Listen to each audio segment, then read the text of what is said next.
Oke, karena udah jam 7 lebih ya, yuk kita mulai bimbel pada hari ini. Oke, Assalamualaikum warahmatullahi wabarakatuh. Selamat malam semuanya. Ketemu lagi ya sama Kak Maul pada bimbel malam hari ini. Mungkin udah banyak yang tahu ya, hari ini kita akan belajar langsung 3 subtes UTBK, yaitu PU, PPU, dan PBM. Kalau PPU itu pengetahuan dan pemahaman umum, PU penalaran umum, dan PBM pemahaman bacaan dan menulis. Dan ketiga subtes tersebut biasanya disebut dengan subtes TPS atau tes potensi skolastik ya teman-teman. Nah, walaupun hari ini kita langsung belajar 3 subtes, jangan khawatir tentang waktunya ya teman-teman, karena nggak bakal selama itu. Karena sama seperti bimbel-bimbel sebelumnya, waktu bimbel hari ini sampai 20.30 ya teman-teman, walaupun yang akan dipelajari adalah 3 subtes. Jadi Kak Maul nanti akan memberikan tips-tips singkat dan pastinya mudah dipahami dan juga kata kunci, sehingga waktunya nanti tidak terlalu lama. Oke, Kak Maul share screen terlebih dahulu untuk materi hari ini.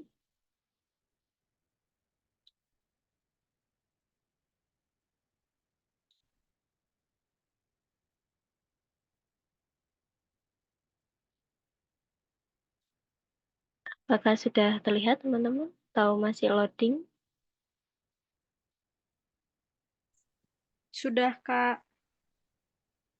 Oke, sudah ya.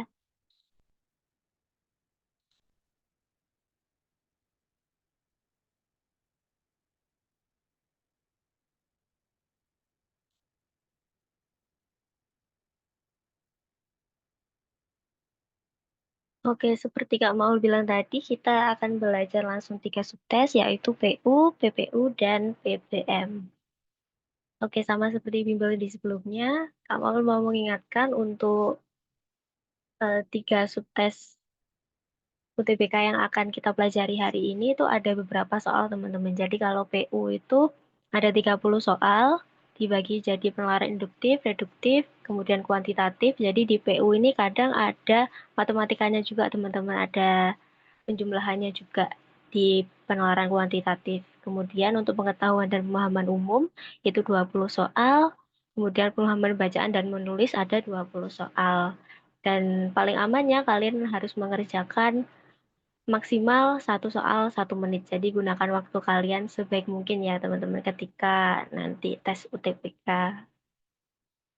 Oke, Kak Maul mau reminder juga untuk pendaftaran UTBK SNBT dan pelaksanaannya kurang beberapa bulan lagi ya. Jadi gunakan waktu kalian sebaik mungkin dan belajar sebanyak mungkin agar ketika UTBK nanti bisa mengerjakan dengan baik.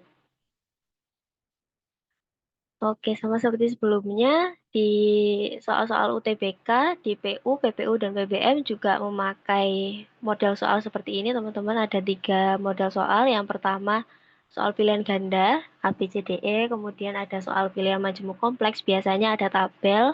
Kemudian ada soal melengkapi kalimat-kalimat rumpang atau soal-soal isian singkat, atau biasa disebut esai.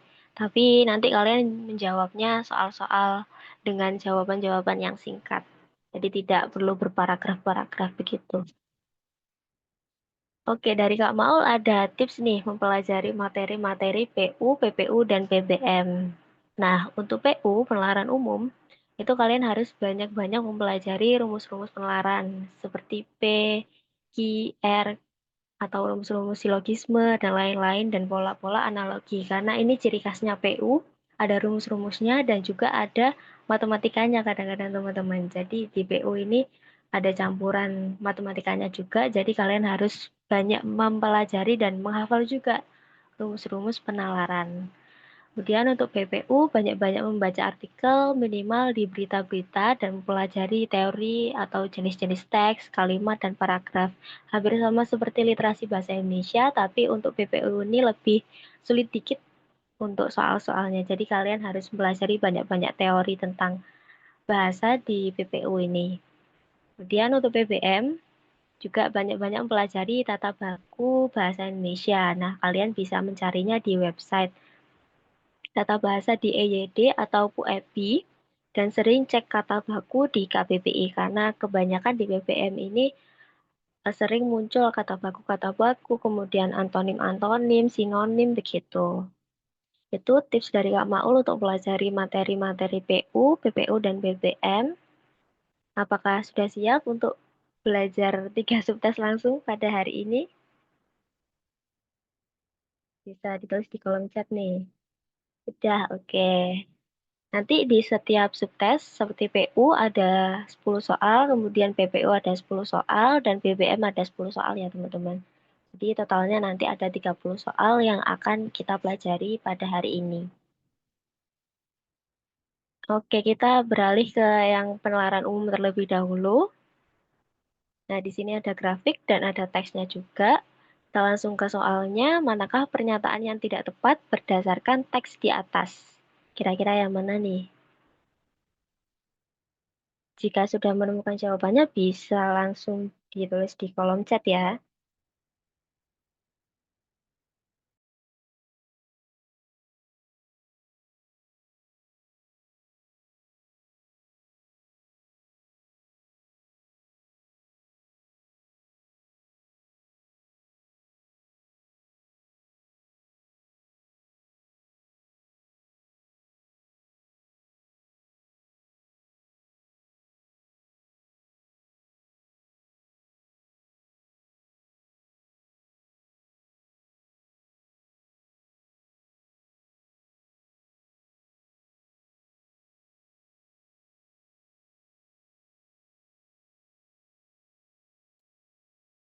Oke, rata-rata menjawab A nih. Oke, kita lihat ke pembahasan, apakah A jawaban yang benar?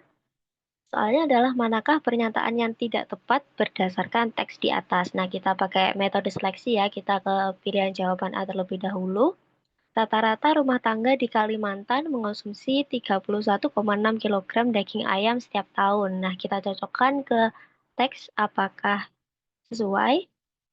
Nah, di sini rata-rata rumah tangga di Kalimantan mengonsumsi 30,6 kg daging ayam saban tahun. Nah, sedangkan di sini 31,6. Jadi kurang tepat ya, teman-teman. Jadi jawabannya adalah yang A. Karena kita mencari yang tidak tepat. Di pilihan jawaban A ada 31,6, sedangkan di teks 30,6. Jadi kurang tepat. Jadi pilihan jawaban yang tepat adalah yang A. Oke.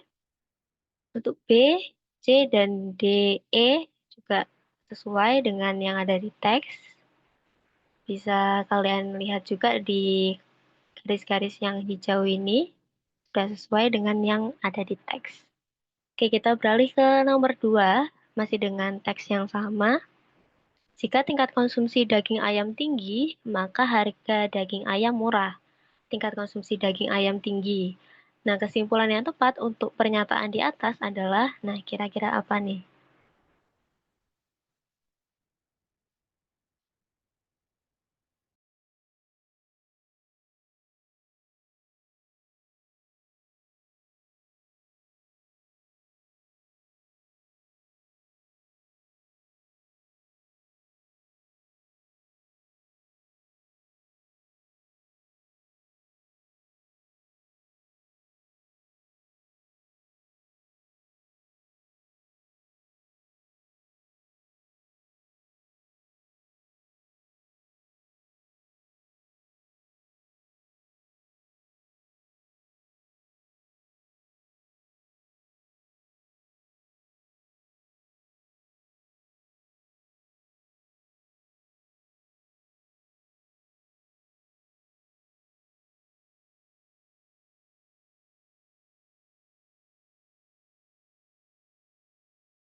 Oke, ada yang menjawab D, kemudian ada yang menjawab E, ada yang menjawab C juga, bervariasi ya jawabannya.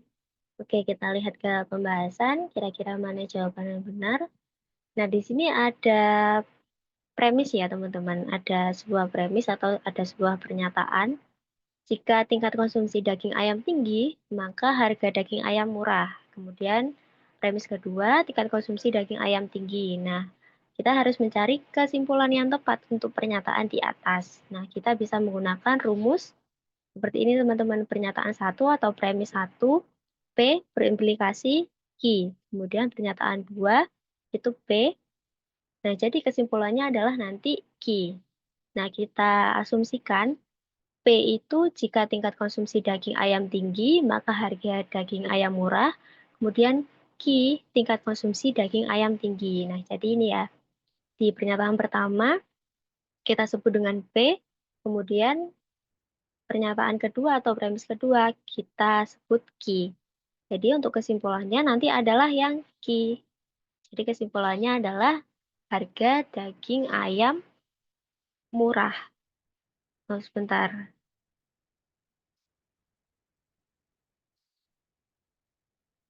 Nah, ya di sini. Jadi kesimpulannya adalah harga daging ayam murah sesuai dengan yang Q ini. Jadi jawabannya adalah yang D, harga daging ayam murah. Untuk kesimpulannya. Jadi sesuai ini ya teman-teman. Tingkat konsumsi daging ayam tinggi, maka harga daging ayam murah.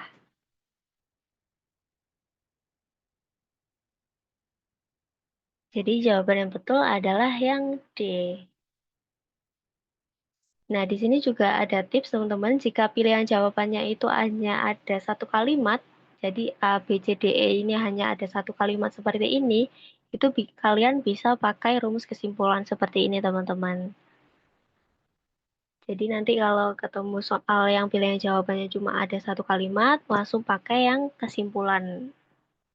Rumusnya seperti ini. Oke, kita beralih ke nomor 3, masih dengan teks yang sama. Di sini juga ada dua premis, dua pernyataan. Dan masih sama, mencari kesimpulan yang tepat untuk pernyataan di atas adalah apa nih kira-kira?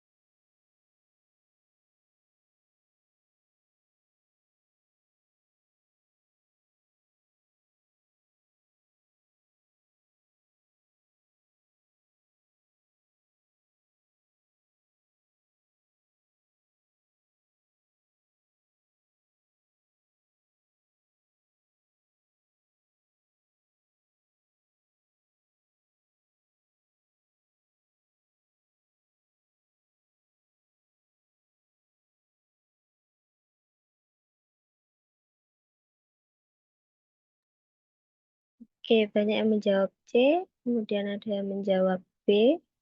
Oke, kita lihat ke pembahasan. Kira-kira mana jawaban yang benar?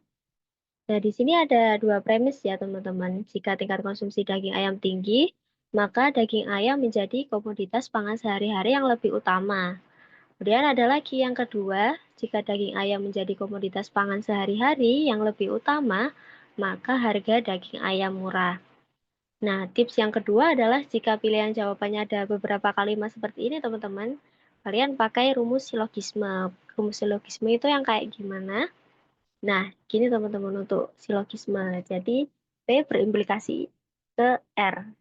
Jadi, untuk P, itu kita asumsikan tingkat konsumsi daging ayam tinggi ini, kemudian Q, daging ayam menjadi komoditas pangan sehari-hari yang lebih utama, yaitu Q. Jadi untuk yang premis yang pertama ini, P berimplikasi dengan Q. Kemudian untuk yang R adalah yang maka harga daging ayam murah.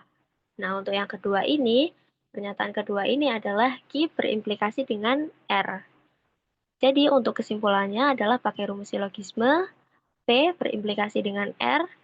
Jadi jika tingkat konsumsi daging ayam tinggi, maka harga daging ayam murah. Jadi untuk kesimpulannya, yang cocok adalah yang C. Jika tingkat konsumsi daging ayam tinggi, maka harga daging ayam murah.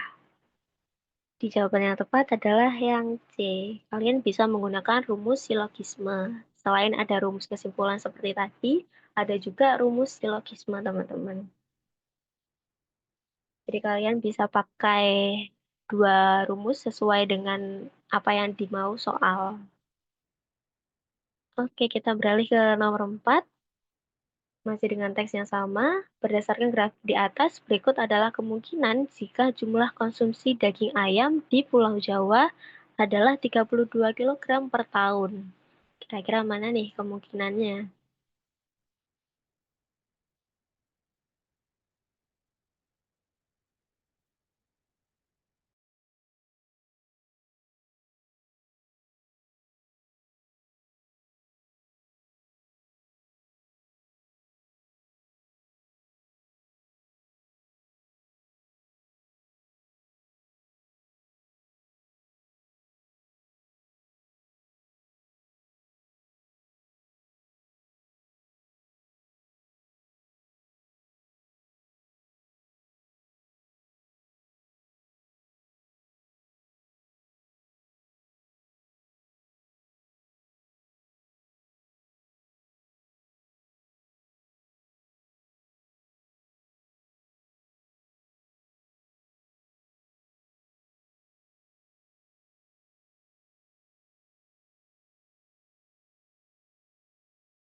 Oke, banyak menjawab A ya. Oke, kita lihat apakah A jawaban yang benar. Berdasarkan grafik di atas, berikut adalah kemungkinan jika jumlah konsumsi daging ayam di Pulau Jawa adalah 32 kg per tahun. Yang bisa dilihat di grafik di sini, untuk Pulau Jawa, daging ayamnya yang warna oranye ini adalah 22,2 kg. Nah, jika konsumsi daging ayam di Pulau Jawa adalah 32 kg, berarti nah, Pulau Jawa adalah pulau dengan konsumsi daging ayam tertinggi dalam 1 tahun. Betul teman-teman yang A. Karena nanti akan lebih tinggi dari Pulau Kalimantan. Pulau Kalimantan hanya 30, sedangkan Pulau Jawa adalah 32 kg. Jadi jawabannya adalah yang A, Pulau Jawa adalah pulau dengan konsumsi daging ayam tertinggi dalam 1 tahun.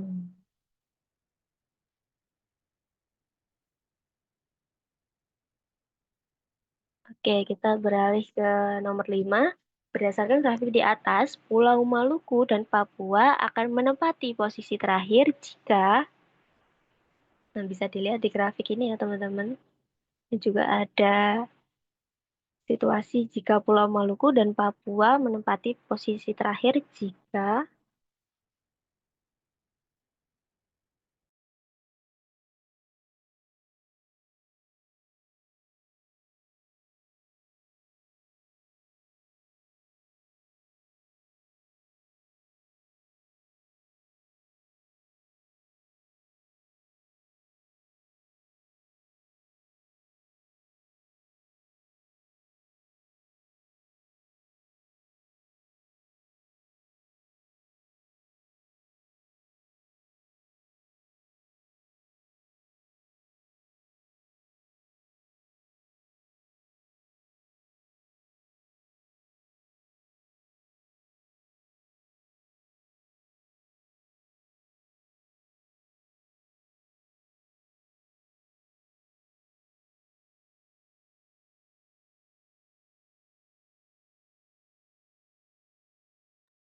oke ada yang menjawab E, kemudian ada yang menjawab A, kebanyakan menjawab E ya.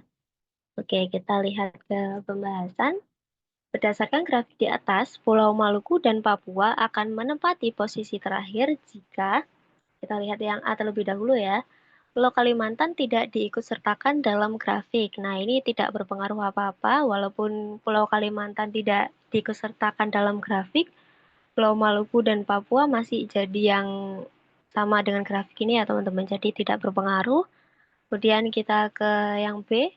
Konsumsi daging ayam Pulau Bali dan Nusa menjadi 13 kg dalam 1 tahun. Apakah betul?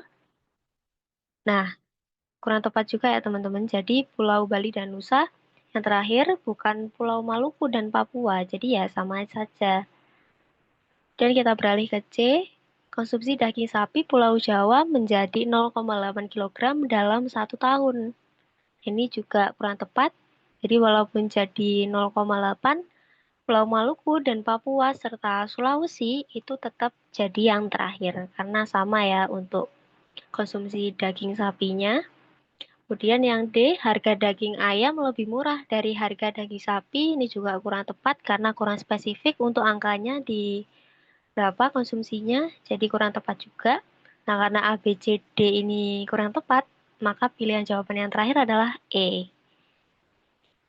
Jadi yang betul adalah yang E, karena nantinya Pulau Maluku dan Papua akan, Pulau Sulawesi nantinya akan jadi peringkat 5, dan Pulau Maluku dan Papua jadi terakhir dengan 14,4 kilogram. Jadi yang betul adalah yang E. Oke, kita beralih ke nomor 6, masih dengan grafik dan teks yang sama. Pernyataan yang salah berdasarkan data grafik di atas. Nah, kita mencari yang salah nih. Kira-kira yang mana? Apakah A, B, C, atau D, atau E?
Oke, jawabannya bervariasi ya. Ada yang menjawab D, kemudian ada yang menjawab E, ada yang menjawab A. Oke, kita lihat ke pembahasan.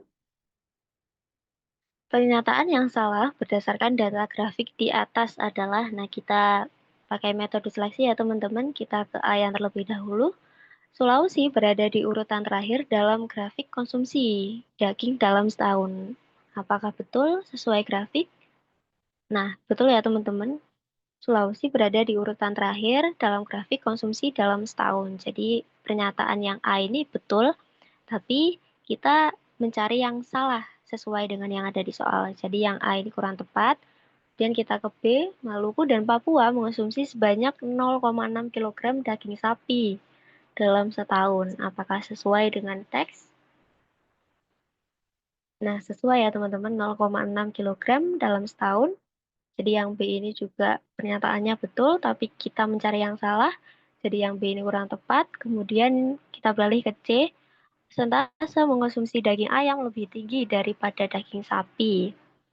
Nah, ini juga betul, karena di sini juga persentasenya juga dijelaskan bahwa daging ayam dan daging sapi itu juga berbeda presentasinya. Kemudian kita beralih angka D. Jawa mengonsumsi sebanyak 22,2 kg daging sapi dalam 1 tahun. Apakah betul? Nah, di sini kurang tepat ya teman-teman, karena daging sapi di Pulau Jawa konsumsinya hanya 2 kg. Yang benar hanya 2 kg daging sapi dalam setahun. Jadi, pernyataan yang D ini kurang tepat, dan kita juga mencari yang salah, berarti yang D ini yang benar ya teman-teman. Jawabannya adalah yang D, karena kita mencari yang salah. Sedangkan untuk yang D ini pernyataannya ada 22,2, sedangkan di teks itu hanya 2 kilogram daging sapi. Oke, yang E juga sudah betul, karena di teks juga Bali dan Nusa mengonsumsi sebanyak 1,6 kilogram daging sapi dalam setahun. Jadi jawaban yang betul adalah yang D. Oke, kita beralih ke nomor 7. Masih sama teksnya dan grafiknya. Apabila diurutkan dari yang tertinggi, rata konsumsi daging sapi yang berada pada urutan ketiga adalah kira-kira yang mana nih? Itu daging sapi yang warna agak keunguan ini ya.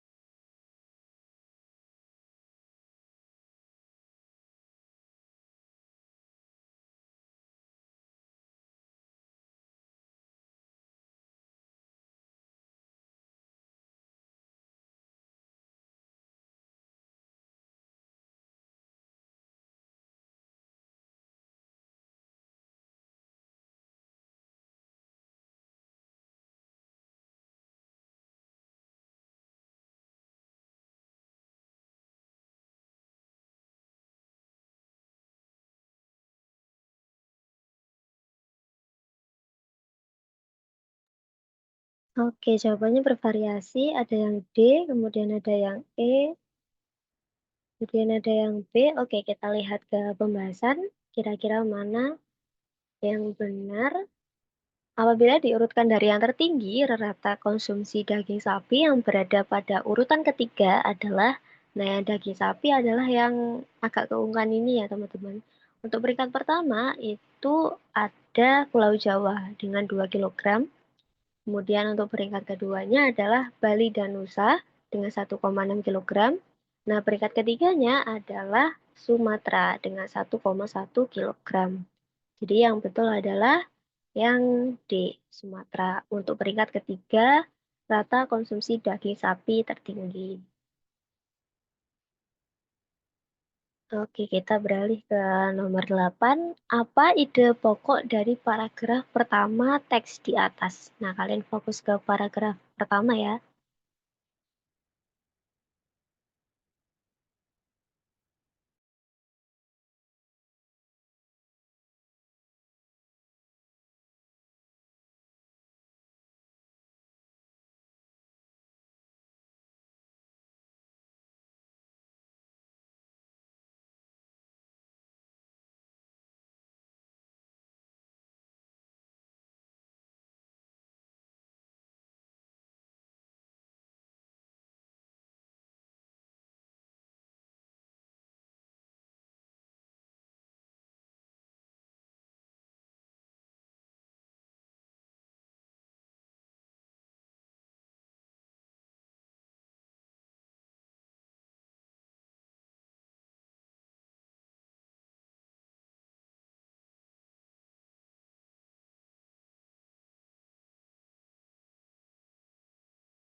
Oke, ada yang menjawab D, kemudian ada juga yang menjawab E, ada yang menjawab C. Oke, kita lihat ke pembahasan. Apa ide pokok dari paragraf pertama teks di atas? Nah, kita fokus ke paragraf pertama. Nah, ide pokok itu biasanya ada di kalimat pertama, teman-teman. Entah itu di paragraf berapa, yang penting ide pokok itu biasanya ada di kalimat-kalimat pertama. Nah, karena kita fokus ke paragraf pertama, berarti kita lihat kalimat pertamanya itu membahas tentang apa. Dari Sabang sampai Merauke, konsumsi daging ayam jauh lebih tinggi ketimbang daging sapi. Kemudian ada lanjutannya, usah dulu bicara selera, ini perkara kemampuan dan ketersediaan sebagai negara dan lain sebagainya ya. Kemudian untuk yang kalian pertama adalah yang ini, kita cocokkan ke pilihan-pilihan jawabannya apakah ada. Nah, ternyata ada teman-teman yang D. konsumsi daging ayam jauh lebih tinggi dibandingkan daging sapi. Nah, ada di kalimat yang Kak Maul beri garis kuning ini. Kemudian ada juga lanjutannya karena alasan kemampuan dan ketersediaannya. Nah, ini ada di kalimat-kalimat selanjutnya sebagai pelengkap ya.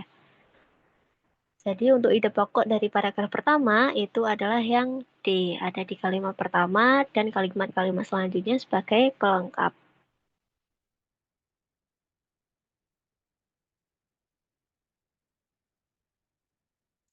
Oke, kita beralih ke nomor 9. Makna kata kendala dalam kalimat salah satu kendala yang menyebabkan tingkat konsumsi daging sapi rendah adalah kira-kira yang mana nih?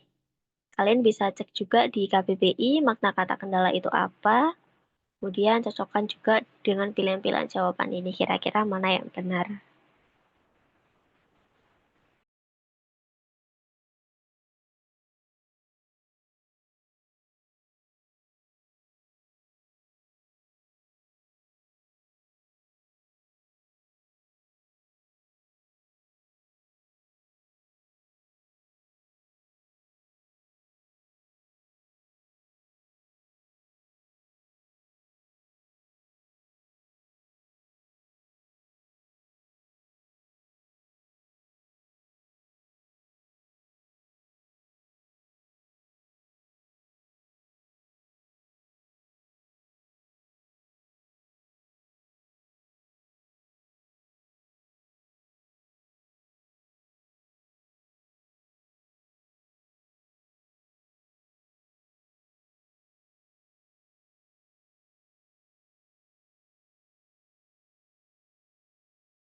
Oke, banyak yang menjawab B ya.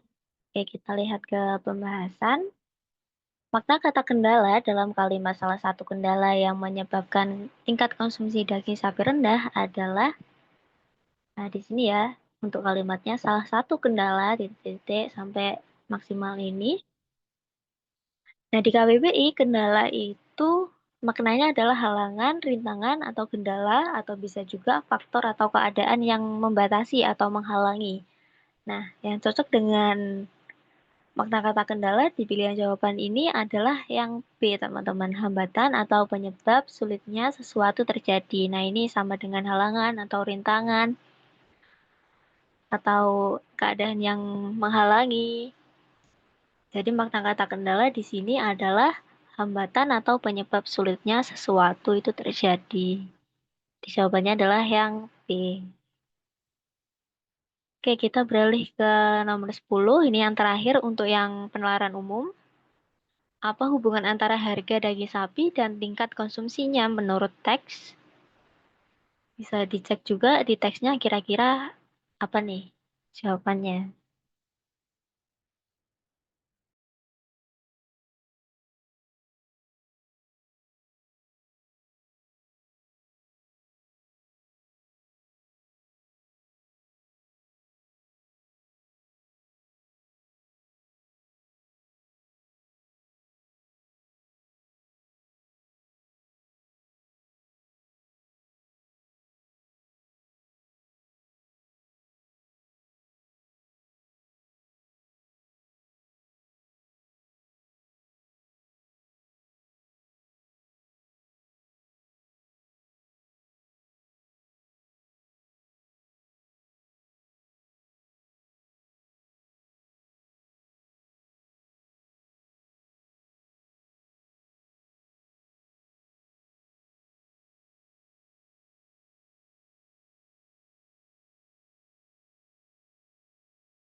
Oke, kebanyakan menjawab C.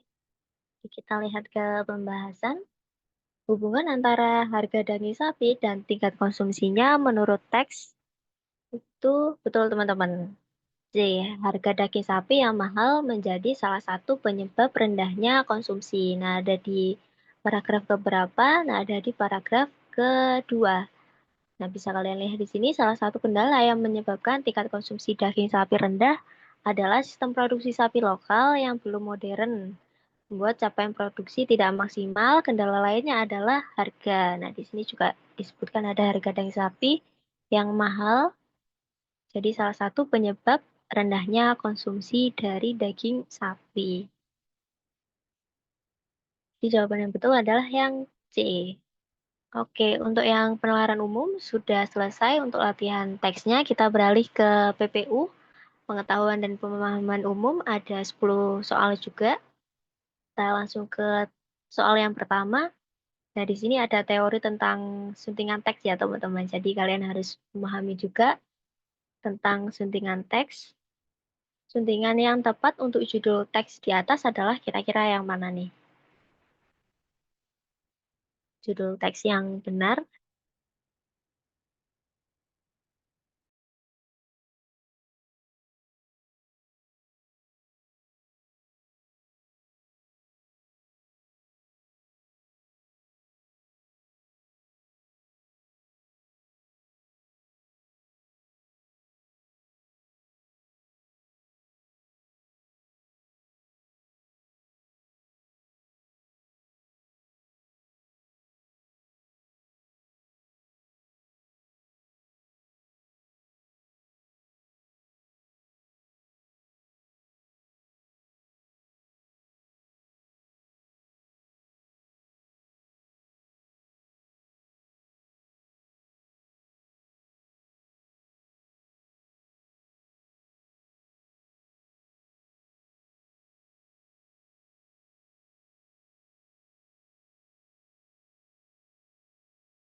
Oke, jawabannya bervariasi ya. Ada yang C, kemudian ada yang D, ada yang E, dan ada juga yang menjawab A. Oke, kita lihat ke pembahasan. Suntingan yang tepat untuk judul teks di atas adalah, nah, di sini Kak Maul punya catatan tentang aturan penulisan judul yang bisa kalian pahami dan pelajari juga. Nah, yang pertama, untuk aturan penulisan judul itu selalu diawali huruf kapital, teman-teman, di setiap katanya. Kecuali untuk kata-kata preposisi, konjungsi itu harus menggunakan huruf kecil. Jadi untuk seperti ini, kebakaran itu harus menggunakan huruf kapital, kemudian untuk kata selanjutnya itu hurufnya harus ada kapitalnya juga. Kecuali untuk preposisi, misalnya di, dan, tapi, itu preposisi konjungsi itu tidak usah dikapitalkan untuk huruf pertamanya. Kemudian tidak boleh diakhiri titik, kemudian untuk bahasa asing itu ditulis dengan huruf miring, tapi masih sama untuk huruf pertamanya masih dengan huruf kapital ya, huruf kapital dimiringkan, kemudian untuk tanda petik di judul itu hanya digunakan untuk mengapit judul-judul karya teman-teman. Misalnya, di sini ada judul nilai moral pada novel. Nah, di sini baru ada tanda petiknya. Novel Hujan karya Terelie. Kemudian untuk tanda titik dua di judul itu hanya digunakan untuk memisahkan judul dan subjudul atau judul utama dengan anak judul. Nah, misalnya dampak COVID-19, kemudian titik duanya untuk subjudulnya studi kasus produktivitas siswa SMP misalnya. Dan ada juga tanda koma di judul itu hanya digunakan untuk memisahkan klausa atau juga bisa memperjelas klausa yang sebelumnya. Misalnya di sini ada judul buku tentang sejarah, teori, contoh penggunaan kunci Inggris. Nah, itu dikasih koma juga boleh di setiap klausalnya, karena untuk memisahkan klausa. Nah, untuk suntingan yang tepat, judul teks ini adalah yang E, teman-teman. Jadi di sini huruf kapital semua, kebakaran hutan, warga tinggalkan rumah, dan ada juga tanda komanya. Karena untuk memisahkan klausa kebakaran hutan dengan klausa warga tinggalkan rumah.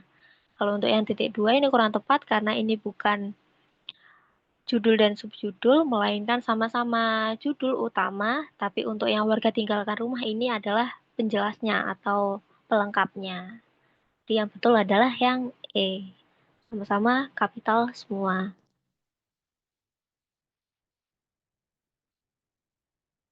Oke, kita beralih ke nomor 2. Pernyataan yang sesuai dengan teks tersebut adalah kira-kira yang mana nih?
Oke, banyak yang menjawab B ya.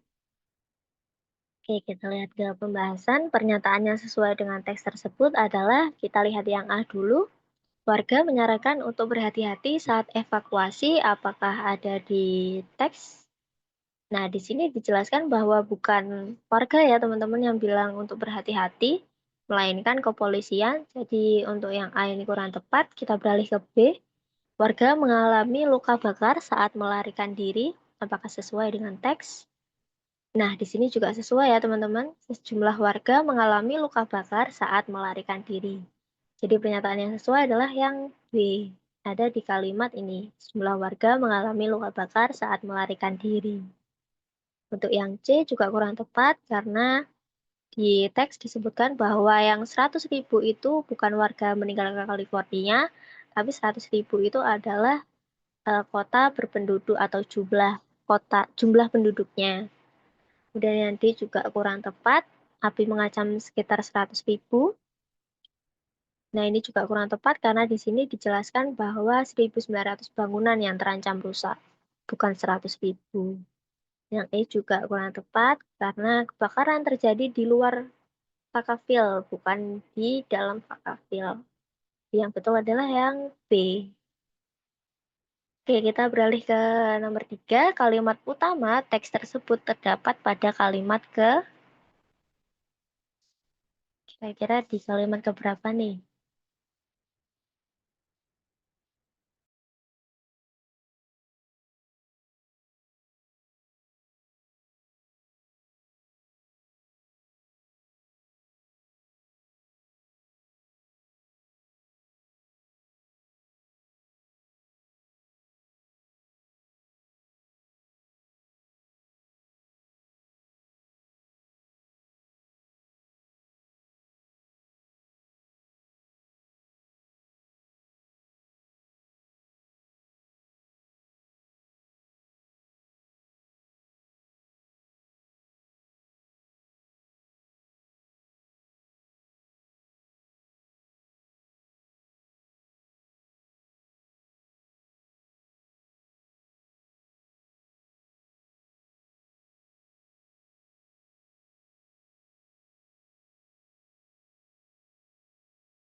Oke, ada yang menjawab E, kemudian ada yang menjawab D. Kita lihat ke pembahasan. Kalimat utama teks tersebut terdapat pada kalimat. Nah, kalimat utama itu teman-teman biasanya ada di kalimat pertama. Jadi kita langsung bisa menjawab kalau kalimat utama terdapat di kalimat pertama. Jadi ada di kalimat satu ini. Ribuan warga meninggalkan California sampai Amerika Serikat ini. Jadi perlu diingat juga kalimat utama itu biasanya ada di kalimat pertama. Nah, kebetulan di pilihan jawaban ini ada kalimat pertamanya ini. Jadi langsung dijawab E. Oke, kita beralih ke nomor 4. Penulisan yang tidak tepat pada teks tersebut adalah.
Oke, banyak yang menjawab C nih. Oke, kita lihat ke pembahasan. Penulisan yang tidak tepat pada teks tersebut adalah jawabannya yang A, teman-teman, bukan yang C ya. Jadi penulisan Sacramento ini seharusnya tidak usah dikasih miring, Karena walaupun bahasa asing, tetapi kata tersebut adalah kata tempat atau nama tempat. Jadi tidak usah dimiringkan, cukup dikasih tanda kapital walaupun itu nama tempat dari luar negeri atau bahasa asing. Jadi itu tidak perlu dimiringkan, cukup diberi kapital saja. Kemudian penulisan California juga sudah betul, C, C-nya besar atau C-nya kapital. Kemudian penulisan piyama banyak yang menjawab ini, kita lihat di KBBI apakah piyama atau piyama. Nah, bentuk bakunya adalah piyama, teman-teman. Jadi tidak perlu pakai iy karena kalau pakai iy itu tidak baku. Jadi ketika kalian cek di KBBI untuk piyama itu tidak usah pakai iy. Jadi ini sudah betul untuk penulisan piyama. Kemudian untuk penulisan tiang, kita lihat di KBBI juga sudah betul. Untuk bentuk tidak bakunya adalah tihang, pakai H. Kemudian untuk yang penulisan hektare, ini juga sudah betul. Hektare, memakai E atau E, hektar. Jadi tidak perlu jadi tidak hektar tetapi hektare, dan di sini juga sudah betul hektar. Jadi yang betul adalah yang A, penulisan Sacramento. Oke, kita beralih ke nomor 5. Di sini penulisan daftar pusaka yang tepat sesuai di data di atas adalah, nah di sini ada identitas bukunya. Kalian diminta untuk menulis daftar pustaka dari buku ini. Kira-kira yang mana nih?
Oke, jawabannya bervariasi nih. Ada yang menjawab E, kemudian ada yang menjawab D, ada yang menjawab B. Oke, kita lihat ke pembahasan.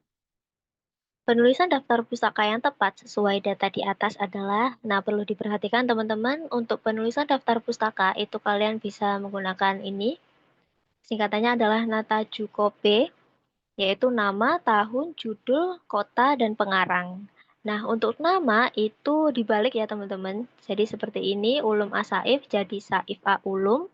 Saif Ulum A maksudnya.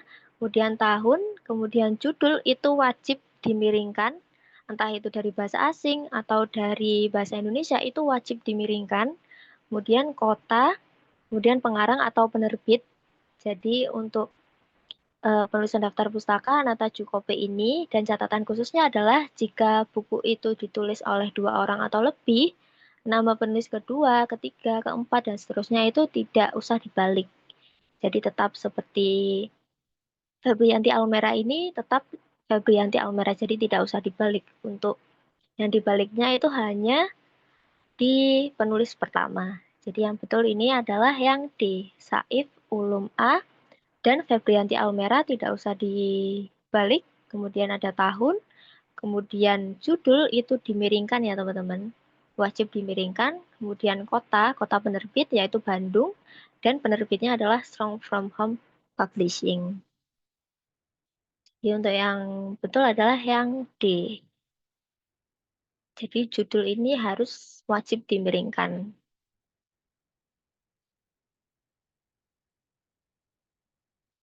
Oke, kita beralih ke nomor 6. Nah, ini ada ide pokok paragraf satu yang tepat adalah kira-kira yang mana nih? Paragraf satu yang ini sampai ini ya.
Oke, kebanyakan menjawab E. Kita lihat ke pembahasan. Ide pokok paragraf satu yang tepat adalah, nah untuk paragraf satu, ide pokok itu biasanya ada di awal kalimat atau kalimat yang pertama. Jadi kita lihat untuk kalimat pertamanya di sini adalah mengapa guru menjadi pribadi yang tidak berdaya, tidak punya kemerdekaan diri dalam mendidik karena harus menunggu petunjuk detail atasan. Nah, di situ untuk kalimat utama dan bisa dibilang ide pokoknya, teman-teman. Jadi, ide pokok paragraf pertama itu adalah keresahan guru. Nah, bisa dilihat di kalimat pertama ini. Jadi, jawabannya adalah yang E, keresahan guru. Oke, kita beralih ke nomor 7, masih dengan teks yang sama. Keberpihakan penulis pada teks tersebut adalah kepada, kira-kira siapa nih?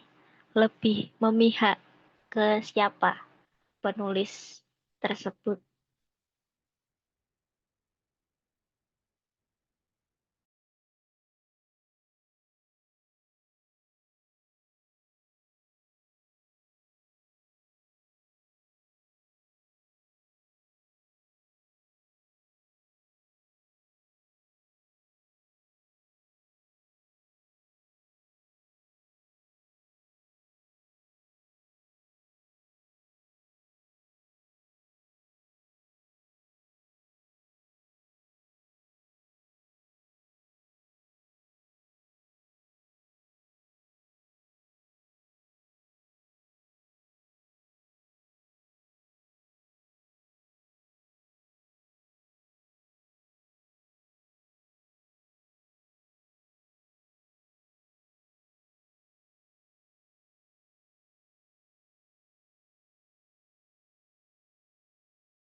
Oke, banyak yang menjawab B nih.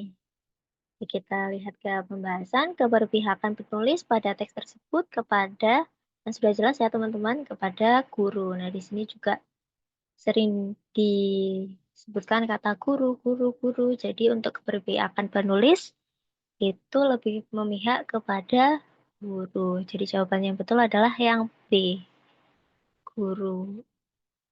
Oke, kita beralih ke nomor 8. Ide pokok paragraf ketiga untuk melengkapi teks tersebut adalah, nah di sini memang tidak ada paragraf ketiga teman-teman. Jadi untuk paragraf ketiga kira-kira tentang apa nih ide pokoknya yang sesuai dengan teks tersebut?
Oke, pertanyaan menjawab B ya.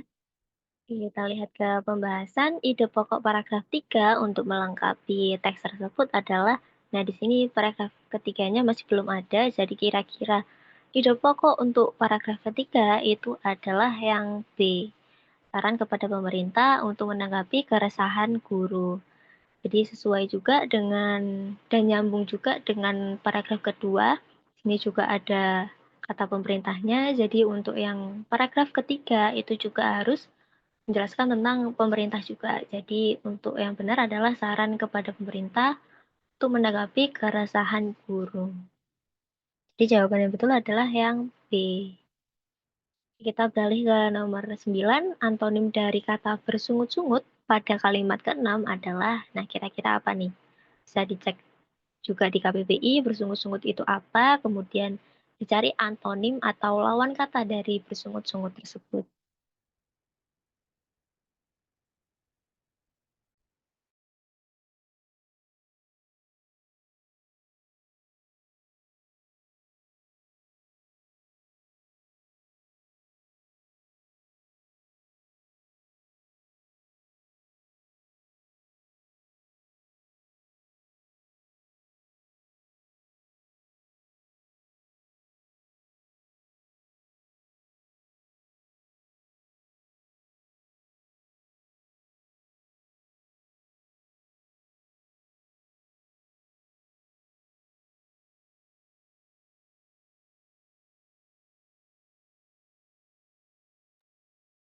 Oke, ada yang menjawab C, kemudian ada juga yang menjawab B. Kita lihat ke pembahasan, kira-kira C atau B jawabannya. Antonim dari kata bersungut-sungut pada kalimat keenam adalah, nah bersungut-sungut kalau dalam KBBI itu artinya mencomel atau menggerutu. Nah di sini juga sudah ada mencomel, menggerutu. Jadi yang A dan B ini kurang tepat ya teman-teman karena kita mencari antonim atau lawan kata. Kemudian jawaban yang tepat dari antonim kata bersungut-sungut adalah C, diam. Karena di sini mencomel, menggerutu, untuk marah itu juga termasuk eh, satu makna, karena juga mengeluarkan suara atau bicara juga. Kemudian semangat itu juga termasuk sinonim dari bersungut-sungut juga, karena juga mengeluarkan suara atau juga mengeluarkan pembicaraan. Jadi yang paling tepat untuk antonim kata bersungut-sungut adalah yang C, diam. Oke, kita beralih ke nomor 10. Informasi yang sesuai dengan teks tersebut adalah kira-kira yang mana nih? Bisa dicocokkan dari A, B, C, D, E. Apakah sesuai dengan teks? Ini lumayan panjang juga teksnya.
Oke, jawabannya bervariasi ya. Ada yang C, kemudian ada yang B, kemudian ada yang D. Oke, kita lihat ke pembahasan. Informasi yang sesuai dengan teks tersebut adalah, nah kita lihat dulu yang A. Perayaan HDI dilakukan sepanjang November hingga pertengahan Desember. Apakah sesuai dengan teks? Nah, ini kurang tepat ya teman-teman, karena di sini perayaan HDI dilakukan sepanjang November hingga Desember, sedangkan di sini ada kata pertengahan Desembernya, jadi kurang tepat. Kemudian kita beralih ke B, seluruh jajaran menteri mengajak masyarakat untuk merayakan Hari Disabilitas Internasional. Nah, ini juga kurang tepat karena di kalimat pertama ini yang mengajak masyarakat untuk merayakan HDI adalah Menteri Sosial, jadi bukan seluruh jajaran menteri. Jadi kurang tepat juga, kita beralih ke C, Creative Disabilities Gallery merupakan situs web yang diwujudkan sebagai sarana berkarya penyandang disabilitas. Apakah sesuai? Nah, sesuai juga ya teman-teman, ada di kalimat ke-9 ini, situs web Creative Disabilities merupakan sarana promosi karya dan produk penyandang disabilitas. Nah, sesuai juga dengan yang ada di teks. Jadi jawaban yang betul adalah yang C.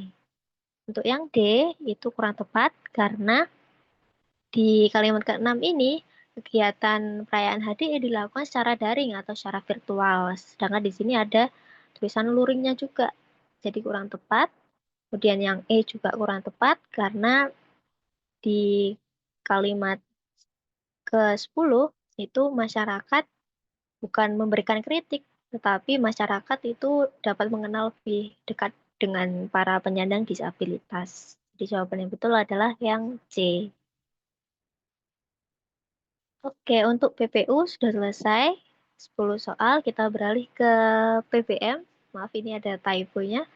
Kita beralih ke PPM, juga ada 10 soal ya teman-teman. Kita beralih ke soal yang nomor pertama. Apa yang dimaksud dengan mikroplastik menurut teks? Nah, kira-kira yang mana nih? Bisa dicari mikroplastik adalah apa?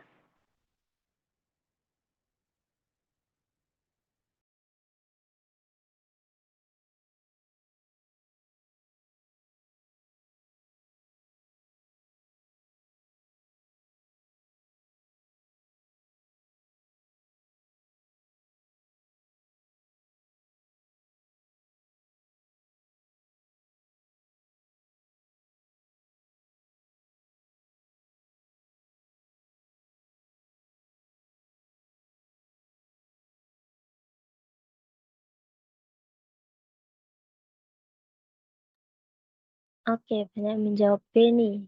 Kita lihat ke pembahasan. Apa yang dimaksud dengan mikroplastik menurut teks? Nah, betul teman-teman. Jawabannya adalah yang B. Potongan-potongan plastik kecil hasil uraian sampah plastik. Nah, ada di paragraf pertama yang Kak Maul beri garis hijau ini. Plastik membutuhkan waktu ratusan tahun untuk terurai dan selama itu ia pecah menjadi potongan-potongan kecil yang dikenal sebagai mikroplastik. Jawaban yang betul adalah yang B.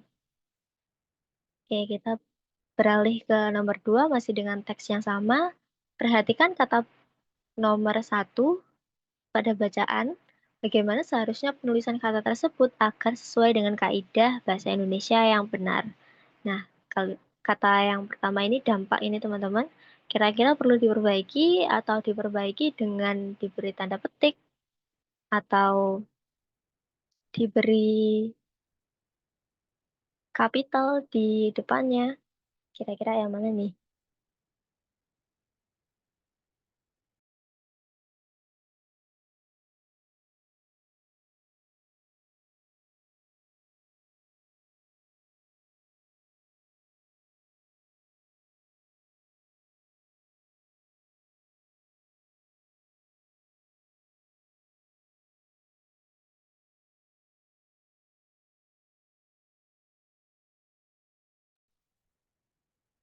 Oke, kayaknya kompak menjawab C nih.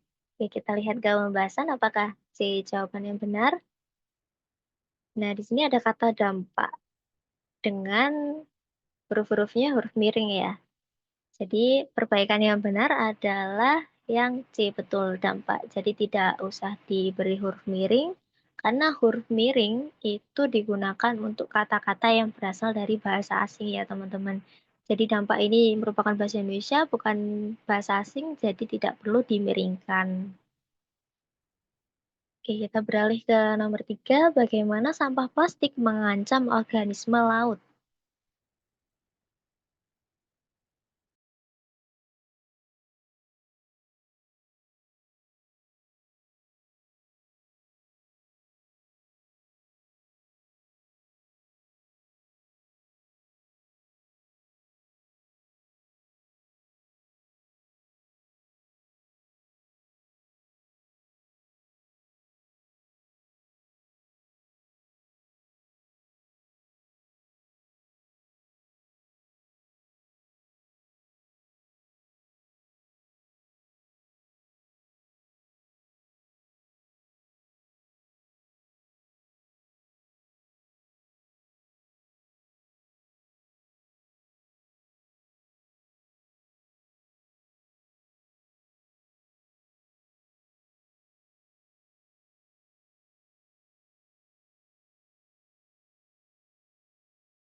Oke, kebanyakan menjawab B ya.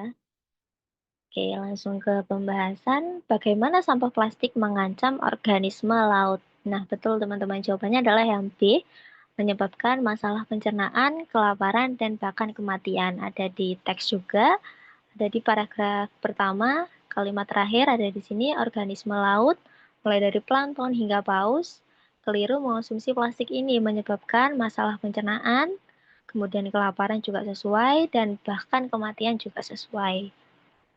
Jadi jawaban yang betul adalah yang B. Oke, kita beralih ke nomor 4. Perhatikan kata nomor 2, yaitu kata daur ini. Bagaimana seharusnya penulisan kata tersebut agar sesuai dengan kaidah bahasa Indonesia yang benar? Kira-kira perlu diperbaiki dengan tanda-tanda seperti ini atau tidak perlu diperbaiki nih teman-teman? Kira-kira yang mana nih? Untuk kata nomor 2.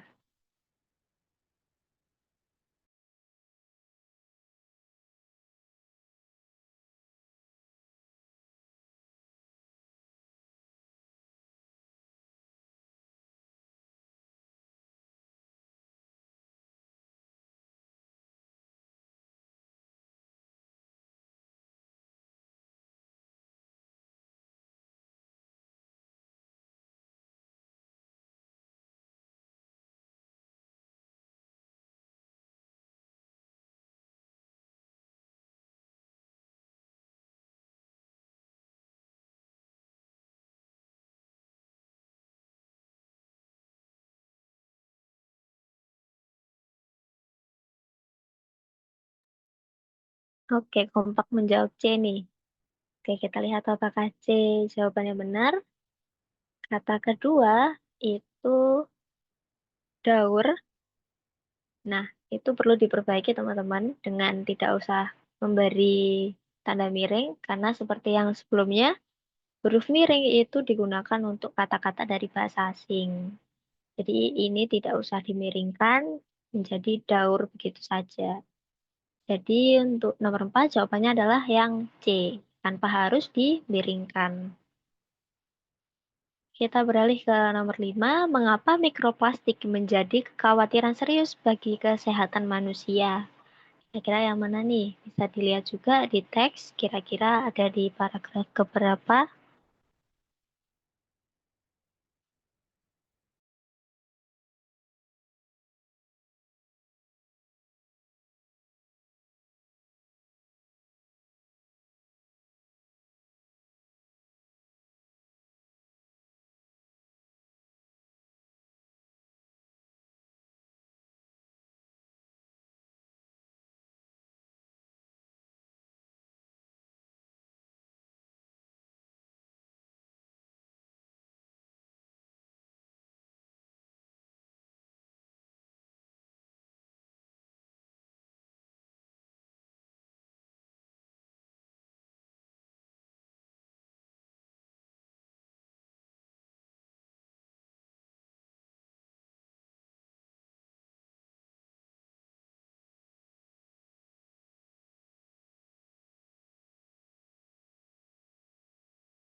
Oke, banyak yang menjawab B nih. Oke, kita lihat ke pembahasan mengapa mikroplastik menjadi kekhawatiran serius bagi kesehatan manusia.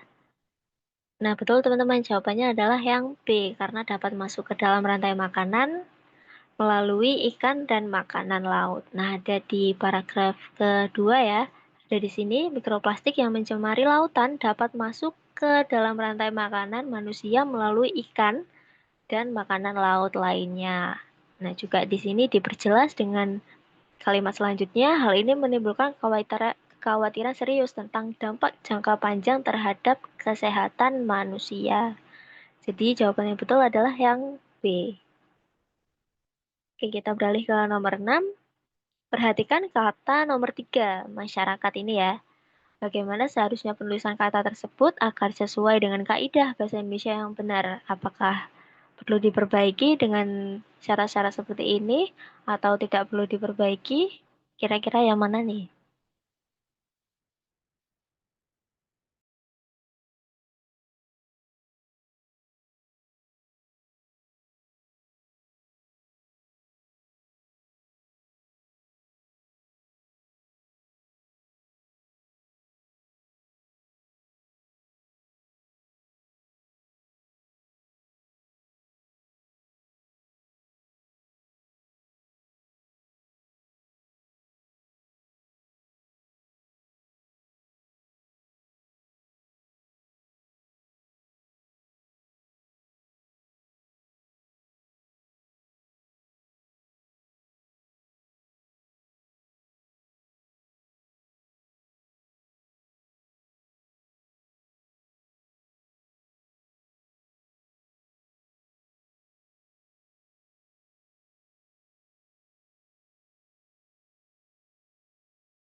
Oke, banyak menjawab D, kemudian ada yang menjawab A juga. Oke, kita lihat ke pembahasan. Perhatikan kata tiga untuk masyarakat ini. Kira-kira perlu diperbaiki atau tidak? Nah, jawabannya ada dua, teman-teman. Betul, D atau E, yaitu dengan tidak usah dimiringkan dan juga karena ini ada di kalimat awal, jadi harus dikapitalkan. Jadi ini jawabannya adalah D atau E. Jadi ada dua ya teman-teman untuk jawabannya nomor 6 ini. Bisa memilih D atau bisa memilih E. Atau dua-duanya. Dan ini juga perlu diperbaiki teman-teman. Karena ini pakai huruf miring, sedangkan ini adalah bahasa Indonesia, bukan bahasa asing. Jadi tidak perlu dimiringkan. Kita beralih ke nomor 7. Apa peran yang diharapkan dari industri dalam mengatasi masalah sampah plastik? Kira-kira yang mana nih? Ada di paragraf beberapa kira-kira.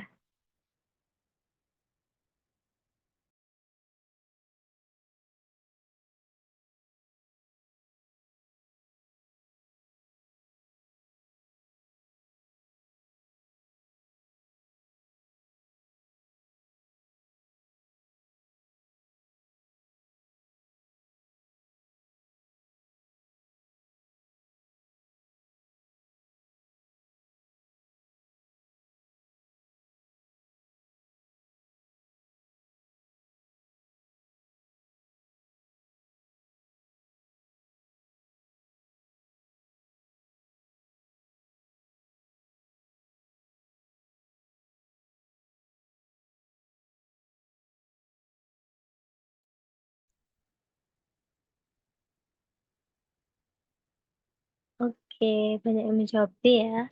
Oke, kita lihat ke pembahasan. Apakah B jawaban yang benar? Apa peran yang diharapkan dari industri dalam mengatasi sampah plastik?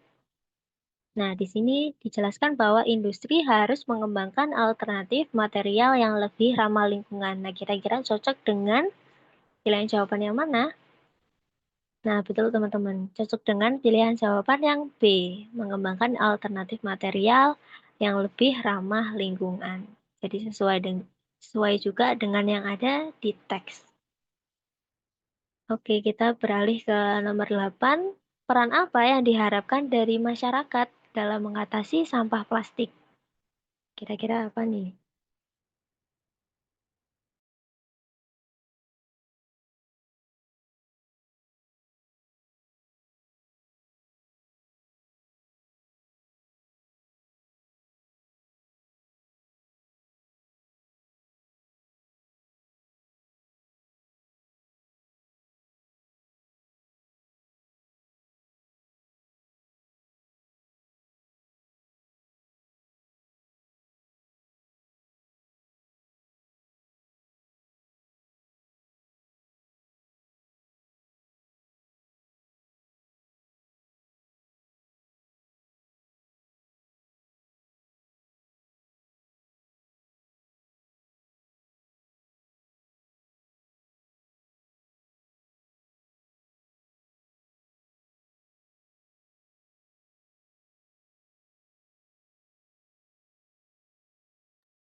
Oke, kebanyakan menjawab B.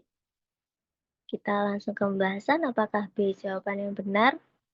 Soalnya adalah peran apa yang diharapkan dari masyarakat dalam mengatasi sampah plastik. Nah, di sini dijelaskan bahwa masyarakat juga harus berperan aktif dengan mengurangi konsumsi plastik sekali pakai dan mendukung praktik daur ulang. Nah, ini cocok dengan pilihan jawaban yang B. Jadi betul teman-teman, jawabannya adalah yang B, mengurangi konsumsi plastik sekali pakai dan mendukung praktik daur ulang sesuai dengan yang ada di teks juga.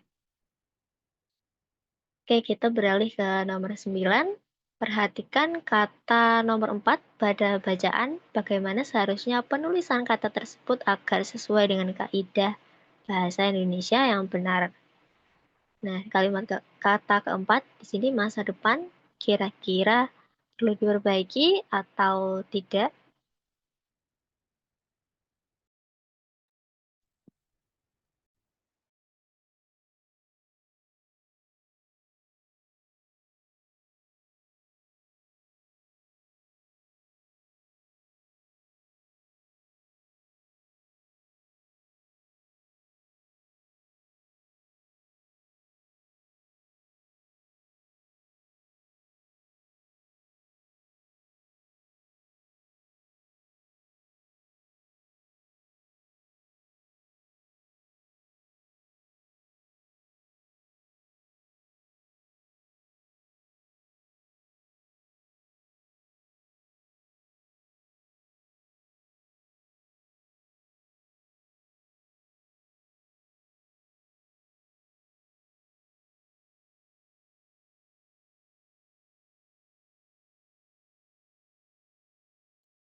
Oke, banyak menjawab C ya.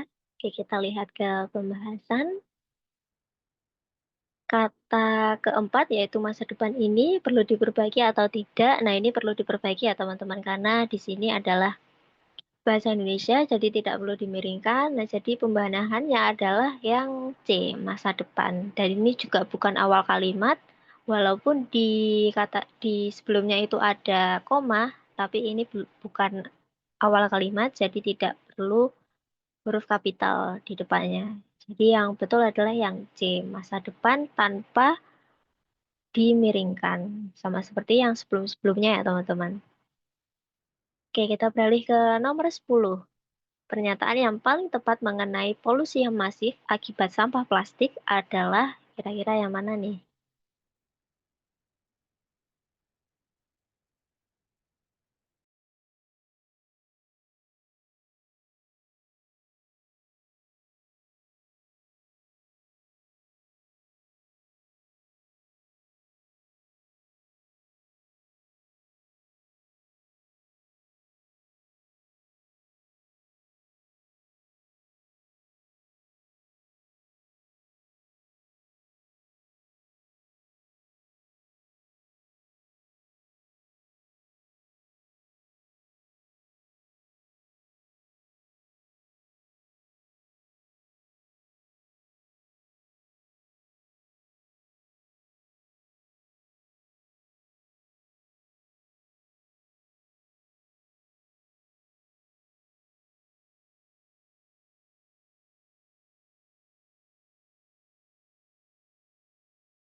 Oke, kebanyakan menjawab C ya. Oke, kita lihat ke pembahasan apakah C jawaban yang benar. Pernyataan yang paling tepat mengenai polusi yang masif akibat sampah plastik adalah, nah di sini ada kata polusi yang masif. Ini polusi yang masif ini dapat mengancam ekosistem laut ya teman-teman. Jadi kita lihat di pilihan jawaban kira-kira ada yang kata-kata mengancam ekosistem laut atau tidak. Nah, ada ya di pilihan jawaban yang C. Jadi nomor 10 ini jawabannya benar adalah yang C, mengancam ekosistem laut dan berpotensi masuk ke rantai makanan manusia. Nah, ada di paragraf 2 untuk berpotensi masuk ke rantai makanan manusianya. Jadi nomor 10 jawaban yang betul adalah yang C, mengancam ekosistem laut dan berpotensi masuk ke rantai makanan manusia. Oke, untuk tiga subtes tadi, PU, PPU, dan PBM sudah selesai teman-teman. Kira-kira menurut kalian lebih susah yang mana? PU atau PPU atau PBM nih? Selain PK dan PM ya.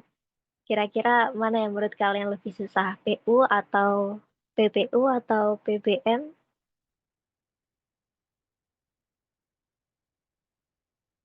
Iya, PK sama PM sulit emang kalau untuk anak-anak yang kurang bisa memahami hitung-hitung memang agak sulit. Oh, kebanyakan PU ya. PU, PBM, PM. PM memang susah.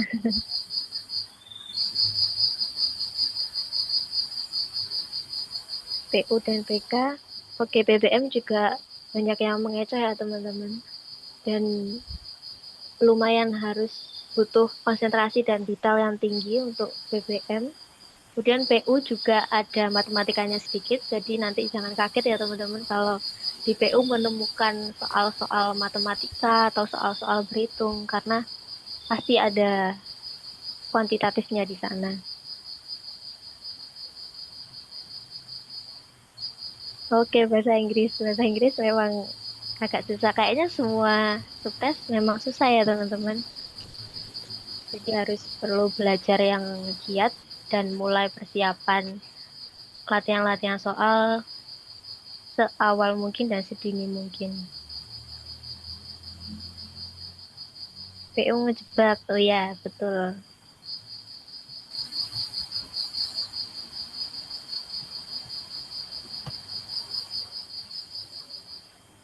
Untuk subtes tersulit masih PK dan PM ya, untuk yang PM, Pak. paling sulit. Oke, PM. Yang berhubungan dengan matematika memang agak merumitkan. Oke, untuk PPT-nya nanti akan di-share di YouTube ya. Jadi pastikan kalian udah follow YouTube-nya UTBK SNBT. Nanti untuk recording hari ini dan untuk PPT-nya akan di-share di sana. Untuk PPT biasanya ada di deskripsi video YouTube-nya teman-teman. Jadi link PPT-nya ada di sana. Bisa kalian akses di sana. Maksimal dikirim besok pagi mungkin. Jadi kalian bisa menonton dan mempelajari ulang untuk materi hari ini.